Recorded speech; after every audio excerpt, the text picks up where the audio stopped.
Puno sam dobila komentara nakon prošlomjesečnih razgovora besplatnih koje organiziram jednom mjesečno za sve edukatore i roditelje.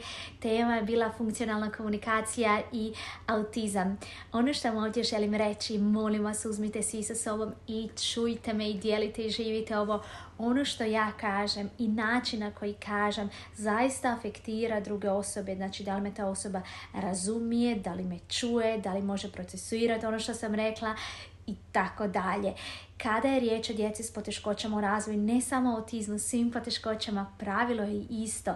Znači, ono što kažem, kako kažem, zaista važi.